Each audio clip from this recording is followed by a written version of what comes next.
Good day. For our system demonstration, gumawa kami ng application for Manggahan Services. So, sa una ay may get started. Then, ayan, allow access for files. Then, mapupunta naman tayo sa login page. So, una, magke-create muna tayo ng account. Nakakonect lang siya sa authentication Firebase. So, ang meron pa lang tayo is yung email and password creation. So ayan, gumamit tayo ng email since yun yung required ni Firebase sa authentication. Then ngayon, may button tayo para ma-check yung password na tinype natin. Then sign up and account created. Then balik tayo sa login, then ito-try natin yung ginawa nating account. Then after ma-authenticate ng Firebase yung account, ayan, mag-login na siya. Then mapupunta siya sa social media page ng barangay.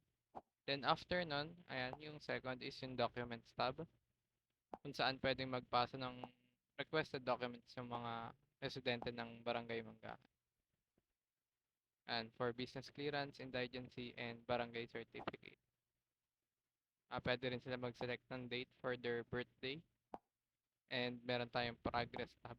Dito naman sa sa concern page, pwede din magpasa ang mga residente dito ng mga complaints nila and concerns. Pagdating sa account tab, dito nila pwedeng i-edit yung information nila. Ayan, we have name. Ayan, pwede siyang i-edit. And also, ayan, yung birthday. And pwede rin siyang mag-change ng password niya for, ayan, password reset. Then, next is the about us. Ayan, yung short information about the barangay and also the application. Next one is the terms of services. Ayan, kalis lang yung terms ng application. Next is the FAQs. Dito makikita yung mga common questions or frequently asked questions na pwede nating maitanong sa barangay. Ang sunod naman is yung rate us or feedback. Ayan. Kung saan pwedeng magbigay ng comment yung mga client natin regarding sa services natin. So, I think that's all.